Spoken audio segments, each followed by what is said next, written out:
का हरण करके श्री राम जी अत्यंत रुदन कर रहे हैं।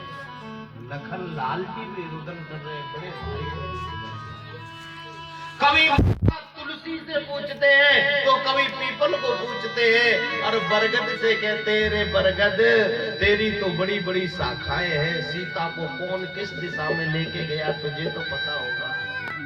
अचानक से दृष्टि आकाश पर है तो चंद्रमा से पूछते हैं तेरी दृष्टि तो चंद्रमा तू तो पूरी पृथ्वी को एक नजर से देखता है, तूने मेरी सीता का पता कहीं है कोई देखा है क्या? कि इसी समय अचानक भगवान शंकर सती के सामने आकाश मार्ग में जा रहे थे। शंकर भगवान ने प्यार किया, भगवान तो लीला कर रहे हैं यहाँ पे और ये भगवान का गुप्त अवतार हुआ है। अब अगर मैं जाकर के भोले बाबा को श्री राम जी को प्रणाम करूं तो देवताओं को पता लग जाएगा, ऋषियों को पता लग जाएगा कि यहाँ परम ब्रह्म परमात्मा आ चुका है, भोले बाबा प्रणाम करने गए। तो ये जो रोना चिल्लाना है ये सारा भगवान का बेकार हो जाएगा, जो लीला में तो गिर पड़ेगा। इसलिए भगवान शंकर ने क्या किया, नीचे न आकर के और भगवान भोले बाबा ने आकाश से ही हाथ जोड़ करके प्रणाम किया। क्या कह के प्रणाम किया? जय सच्चिदानंद जग पावन, जय सच्चिदानंद जग पावन, अस कह चले हो मनोज दसावन, अस कह चले हो मनोज दसावन, चले जात चले जात चलो सती, चले जात चलो सती। अत्यंत रुदन कर रहे हैं। लखन लाल जी भी रुदन कर रहे हैं। बड़े भाई कभी तुलसी से पूछते हैं तो कभी पीपल को पूछते हैं और बरगद से कहते हैं रे बरगद तेरी तो बड़ी बड़ी शाखाएं हैं, सीता को कौन किस दिशा में लेके गया तुझे तो पता होगा। अचानक से दृष्टि आकाश पर है तो चंद्रमा से पूछते हैं तेरी दृष्टि तो चंद्रमा तू तो पूरी पृथ्वी को एक नजर से देखता है, तूने मेरी सीता का पता कहीं है कोई देखा है क्या? कि इसी समय अचानक भगवान शंकर सती के सामने आकाश मार्ग में जा रहे थे। शंकर भगवान ने प्यार किया, भगवान तो लीला कर रहे हैं यहाँ पे और ये भगवान का गुप्त अवतार हुआ है। अब अगर मैं जाकर के भोले बाबा को श्री राम जी को प्रणाम करूं तो देवताओं को पता लग जाएगा, ऋषियों को पता लग जाएगा कि यहाँ परम ब्रह्म परमात्मा आ चुका है, भोले बाबा प्रणाम करने गए। तो ये जो रोना चिल्लाना है ये सारा भगवान का बेकार हो जाएगा, जो लीला में तो गिर पड़ेगा। इसलिए भगवान शंकर ने क्या किया, नीचे न आकर के और भगवान भोले बाबा ने आकाश से ही हाथ जोड़ करके प्रणाम किया। क्या कह के प्रणाम किया? जय सच्चिदानंद जग पावन, जय सच्चिदानंद जग पावन, अस कह चले हो मनोज दसावन, अस कह चले हो मनोज दसावन, चले जात। इन दोनों रूपों का वर्णन अकथनीय है, अनादि है, अनुपम है, परंतु इन दोनों रूपों से नाम दोनों से बड़ा है महाराज, नाम दोनों में बड़ा है। राम का नाम है नाम के बल पर दोनों रूपों को बस में करके रखा जा सकता है। और नाम और नामी में अंतर देखिए, चौपाई के माध्यम से क्या बताया है? नाम और रूप में क्या? एक राम तापसी सारी, राम कोटि घल कुमति सुधारी, राम तापसी सारी। बोले मन घुमते बिहारी। श्री राम जय राम जय जय राम, श्री राम जय राम जय जय राम, श्री राम जय राम जय जय राम, श्री राम जय राम जय जय राम। पंजो राम आपो भव जापो, भव भय भजन नाम प्रतापो। पंजो राम आपो भव जापो, भव भय भजन नाम प्रतापो। श्री राम जय राम जय जय राम, श्री राम जय राम जय जय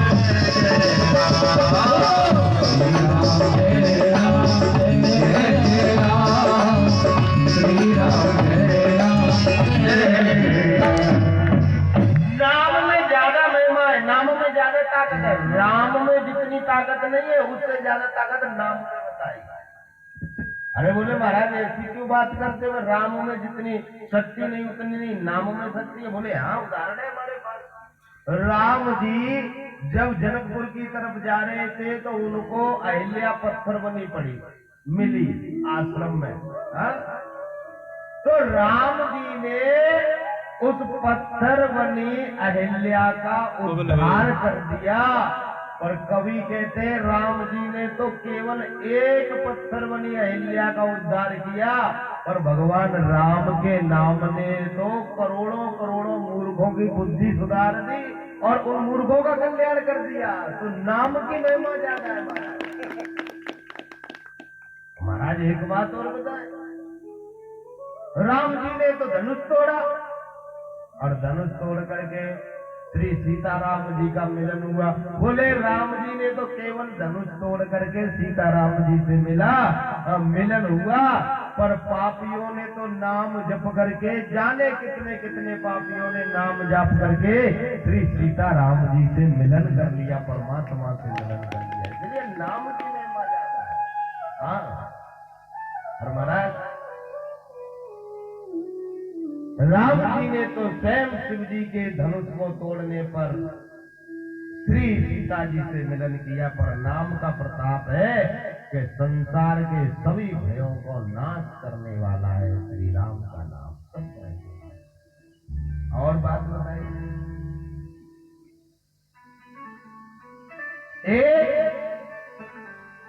राम जी ने जो काम किया, ध्यान देना, अपने बल पे कुछ नहीं किया, वानर सेना का सहयोग लेकर के समुद्र पर पुल बांधा। बांधा क्या नहीं बांधा? वानर सेना का सहयोग लेकर, और बहुत मेहनत करी। इसमें लिखा है राम भाल कपि कटक बटोरा, से तो हे तो श्रम कीन न थोरा। बहुत मेहनत करी, करोड़ों बाणों को इकट्ठा किया, तब राम जी समुद्र पार कर पाए। पर महाराज नाम की ऐसी महिमा है, कोई राम नाम राम नाम ले तो भैया उसका भव सागर का समुद्र सूख जाता है और वह भव सागर से पार हो जाता है। ये राम नाम की भव सागर से पार।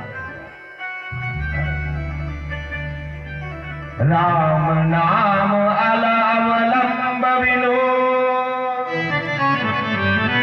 परमार्थ की आस,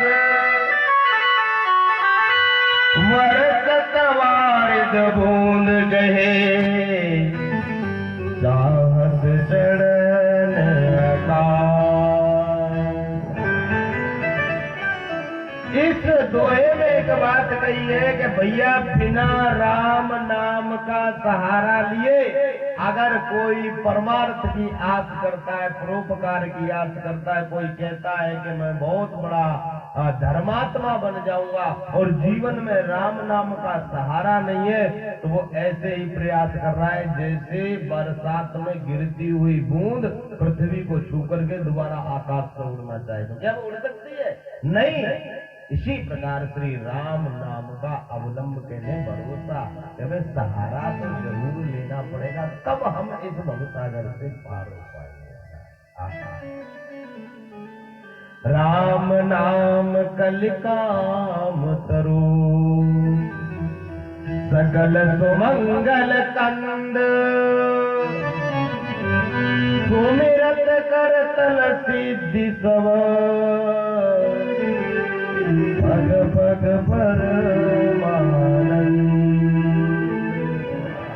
कितनी बड़ी बात है। कल्प वृक्ष को देखा है कभी किसी ने? नहीं देखा, नहीं देखा। कल्प वृक्ष होता है वो स्वर्ग में है। हाँ, अच्छा, हमारे यहाँ पे भी एक कल्प वृक्ष जिसको हम लोग हार श्रृंगार का पौधा कहते हैं। हार श्रृंगार तो लगा है, इधर उधर है, नहीं देखा तो मुझे लगता है सिद्धमुख गौशाला में है, और यहाँ होगा, आपको पहचान नहीं होगी। रात की रानी के नाम से भी जानते हैं उसको। रात की रानी इसलिए कहते हैं महाराज, वो रात को फूल खिलते हैं और सवेरे होते ही फूल आप ही जमीन पर गिर जाते हैं, बड़ी सुंदर खुशबू। कल्प वृक्ष जो समुद्र से प्रकट हुआ था और उसको स्वर्ग में स्थापना दी गई, और महाराज इंद्र से कहा गया इसको लगाइए। भगवान श्री द्वारिकाधीश श्री कृष्ण की जो तीसरी पटरानी है सत्यभामा, उन्होंने द्वारिकाधीश से कहा, प्रभु आपने मेरी हर मनोकामना पूर्ण करी। देखो, भगवान श्री कृष्ण की 8 पटरानियां थी, पर सत्यभामा से डरते थे ठाकुर। क्यों? क्योंकि सत्यभामा बड़े बाप की बेटी थी। हाँ, इनको दहेज में मणि मिली ठाकुर जी को सत्यभामा के घर से। वो मणि 8 बार सोना रोज प्रकट करके देती थी। तो सत्यभामा कहती थी ठाकुर, इसीलिए देखो कभी भी जब भी ठाकुर जी द्वारिकापुरी से दिल्ली आते थे, यानी इंद्रप्रस्थ आते थे, तो सत्यभामा को साथ लेके आते, ये नाराज ना हो जाएगा। बाकी नाराज तो रुक्मणी मैया को भी नहीं करना चाहते थे, पर रुक्मणी मैया लक्ष्मी स्वरूपा है, वो नारायण से अलग नहीं हो सकती, और सत्यभामा नखरे करती है। एक दिन नाराज होकर के सत्यभामा ने कहा, मुझे तो कल्प वृक्ष चाहिए, कल्प का पेड़ चाहिए। अरे भगवान ने समझाया, देवी कल्प वृक्ष स्वर्ग की संपत्ति है, पृथ्वी की संपत्ति नहीं है। वो हम लोग तो पृथ्वी पे द्वारिका में रहते हैं, नहीं मैं तो कल्प वृक्ष लूंगी। अब ठाकुर जी ने कहा, अब देवी तुम्हारी इच्छा पूरी करनी पड़ेगी, मैं जाऊं कल्प वृक्ष लेने। तो उस कल्प वृक्ष को लेने के लिए भगवान जब स्वर्ग गए, तो देखो इंद्र जानते हैं कि ये परमपिता परमात्मा है, उसके बावजूद भी कल्प वृक्ष को स्वर्ग से न ले जाए, इसके लिए सामने लड़ने के लिए आ गया। बोले द्वारिकाधीश आपको मेरे को लड़ना पड़ेगा, पर कल्प वृक्ष को हम नहीं लेंगे। अरे स्वर्ग की महिमा कल्प वृक्ष से है, मणि से है, आप वृक्ष ही ले जाएंगे तो आप फिर कौन कहेगा कि स्वर्ग में कल्प वृक्ष है, आनंद है? नहीं, लड़े, वो लड़ाई हुई और बहुत देर तक लड़ाई हुई। अंत में ठाकुर जी ने एक शर्त करी, देखो भैया कल्प वृक्ष तो हम ले जाएंगे, हमारी रानी नाराज है सत्यभामा, पर जैसे ही हम ले जाए द्वारिका में दिखा दे, भाई ले जाके ले आए, तुम पीछे से चोरी कर लियो, बाद में फिर हम कह देंगे हमने तो लाके दियो, ले गए तो क्या करें, तो रानी भी मान जाएगी, कल्प वृक्ष भी तुम्हारा स्वर्ग में आ जाएगा। और वही किया। तो मैं इसीलिए कल्प वृक्ष की चर्चा कर रहा हूँ कि कल्प वृक्ष की ये महिमा है कि महाराज उस वृक्ष के नीचे बैठ के अमुक वस्तु की आप कल्पना करो और वो वस्तु प्रकट होकर के आपके सामने आ जाएगी। ये महिमा आपको चाहिए, महाराज गर्मी बहुत है, फ्रिज का पानी चाहिए, बस कल्पना करो वो तुरंत लाके देगा आपको, मटके वाला। आप उसके नीचे बैठ करके कल्पना करो कि मेरे को बहुत सारा धन चाहिए, तुरंत प्रकट करेगा। ये महिमा है कल्प वृक्ष। पर यहाँ गोस्वामी तुलसीदास जी कहना चाहते हैं कल्प वृक्ष तो स्वर्ग में है, हम पृथ्वी वाले लोगों के लिए कल्प वृक्ष नसीब नहीं है, देखने को भी नहीं मिलता, दर्शन भी नहीं मिलते, फिर कल्प वृक्ष जो कामना पूरी करता है वो कामनाएं हमारी कैसे पूरी होगी? तुलसीदास जी कहते हैं कलयुग में श्री राम नाम ही कल्प वृक्ष के समान है। जो राम के नाम का आश्रय लेगा, जो राम नाम रूपी कल्प वृक्ष के नीचे बैठ करके जो भी मन की कामना की कल्पना करेगा उसकी सारी कामनाएं सिद्ध हो जाएंगी, उसकी सारी कामनाएं। राम नाम कल काम तरु, सकल सुमंगल कंद। इस कलयुग में श्री राम नाम ही कल्प वृक्ष है, जो जीवन में हर प्रकार के मंगलों को देने वाला है। और महाराज, जिसने राम नाम को जीवा पे रख लिया, उसके करतल कहते हैं हाथ की हथेली पे सारी सिद्धियां विराजमान हो जाती हैं, और उसके पग पग में आनंद हो जाता है, पग पग में आनंद। ऐसे श्री राम जी के नाम, 2 अक्षर वाला नाम, राम नाम, 2 ही अक्षर है ना, राम नाम। ऐसे श्री राम नाम को हम सभी लोग प्रणाम करते हैं, वंदना करते हैं। और फिर महाराज, राम नाम की महिमा बहुत है, क्योंकि भाई को भाई अनख आलस हो, नाम जपत मंगल दिस हो। राम नाम की महिमा गाते समय ये जो बात लिखी बड़ी विचित्र लगी लोगों को।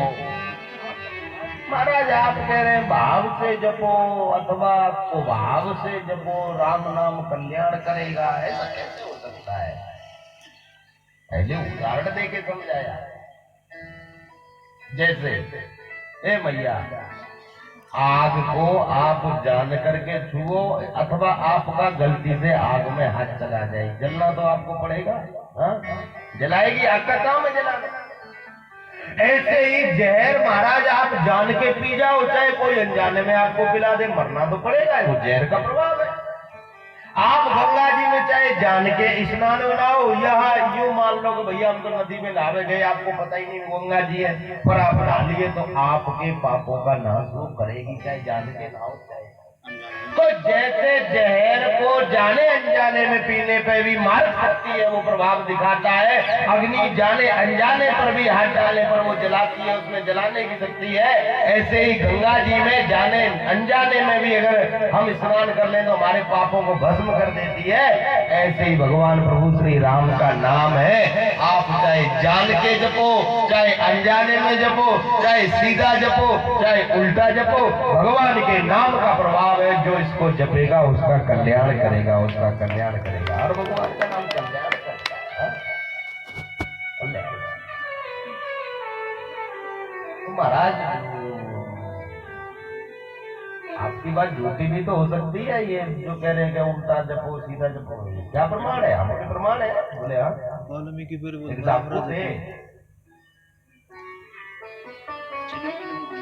रोजाना डाका मारते थे, ध्यान से सुनो ना। जंगल में जाके हाथ में धनुष बांध ले लेते, कुल्हाड़ी माने फरसा जैसा पीठ पे टांग के रखे थे। और डाकू अकेले नहीं थे, सब परिवार था, माताजी, पिताजी, भाई बहन, सब। उनका काम ही ये था कि जंगल जाओ और किसी हिरण को मार करके या कोई जंगली जानवर को मार करके घर लेकर के आओ और हम उसको बना करके खाएंगे, हमारा काम है। और वो यही करते थे महाराज। रोजाना किसी न किसी जंगली जानवर को अपने बाण से शिकार बनाते और घर ला करके सब भोजन पानी बना करके महिमानः स्वचंद्र पूर्वे शाद्याः सन्ति देवाः हरिः ओम् एकदन्ताय विद्महे वक्रतुण्डाय धीमहि तन्नो दन्ती प्रचोदयात् हरिः ओम् गणाम्बिकायै च विद्महे कर्मसिद्ध्यै च धीमहि तन्नो गौरी प्रचोदयात् हरिः ओम् दशरथाय च विद्महे शीतप्रियायै च धीमहि तन्नो रामः प्रचोदयात् ॐ जनकनन्दनै च विद्महे रामप्रियायै च धीमहि तन्नो सीता प्रचोदयात् नाना सुगन्धि पुष्पाणि यथा कालोद्भवानि च पुष्पाञ्जलि मया दत्तं विहारा परमेश्वरः अंजलि में लेकर सुमन मन में श्रद्धा भाव पुष्पांजलि अर्पण करो मेरे नाथ करो स्वीकार श्री प्राणपुरुषोत्तमाय नमो नमः मंत्र पुष्पांजलि समर्पयामि। गुरुदेव जी महाराज की, सतगुरुदेव भगवान की, आज के आनंद के राजा रामचंद्र भगवान के, धरणी माता की, धर्म की, अधर्म का, प्राणियों में विश्व का, गौ माता के, सत्य सनातन धर्म के भक्त भगवान की पार्वती पते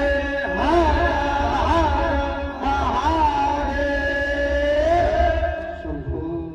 अब आप सभी लोग आरती ले लो, जिन्होंने नहीं लिए कल से आप लोग जयकारे के बाद में सभी लोग आरती लेंगे। इसके बाद आप पुजारी जी के पास में जाओ, आप लोग प्रसाद ले लो, प्रसाद लेके परिक्रमा करते हुए अपने घर को जाइए। कम से कम एक परिक्रमा तो पर डे करनी चाहिए, ठीक है? एक एक परिक्रमा करो, पुजारी जी से प्रसाद लो, फिर आप लोग अपने घर को जाओ। बोलिए वांके बिहारी लाल की जय हो। अरे तू कर ले जतन हजार, हो मेरे यार, अरे तोता तो एक दिन उड़ जाएगा। तू कर ले जतन हजार मेरे यार, तोता तो एक दिन उड़ जाएगा। तू कर ले जतन हजार मेरे यार, तोता तो एक दिन उड़ जाएगा। ओ तोता तो एक दिन उड़ जाएगा, तोता तो एक दिन उड़ जाएगा, तोता तो एक दिन उड़ जाएगा, तोता तो एक दिन उड़ जाएगा। तू कर ले जतन हजार तेरे यार, तोता तो एक दिन उड़ जाएगा। तू कर ले जतन हजार तेरे यार, तोता तो एक दिन उड़ जाएगा।